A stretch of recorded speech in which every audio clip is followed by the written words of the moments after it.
Le jeu de rôle, c'est pas du théâtre.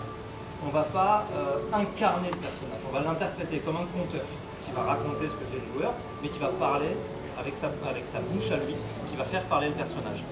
Moi, tout le décor, tous les autres personnages que vous allez rencontrer, c'est moi qui vais les interpréter.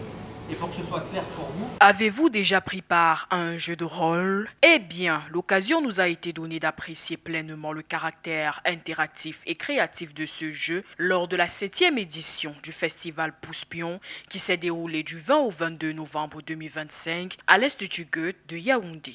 Le jeu de rôle, c'est une discipline qui est en train de se professionnaliser, donc moi je lui trouve un côté artistique, tout le monde ne sera pas d'accord avec moi, mais la base c'est le jeu de société, le théâtre d'improvisation, et on mélange les deux. Le maître du jeu va raconter une histoire, et les joueurs seront les héros de cette histoire.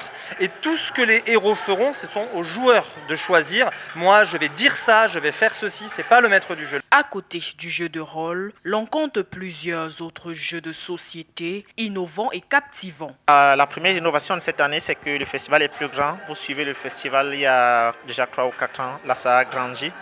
Et pour cette année, on a l'espace enfant qui intervient aussi. Donc on a beaucoup plus de jeux enfants pour cette année. Il y a des nouveautés comme ça, mais il y a également plus de tournois qui interviennent. Le jeu, c'est défi nature. L'objectif est de remplir la carte avec les pierres. Les pierres qu'on va présenter. Oui. Ces pierres, on va les déposer sur différents continents. Le premier à remplir les pierres avec surtout les continents aura gagné la partie.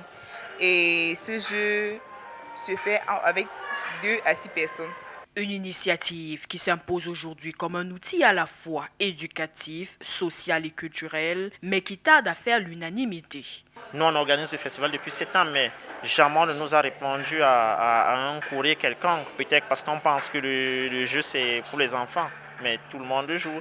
Donc, il y a la question des financements et la question des institutions.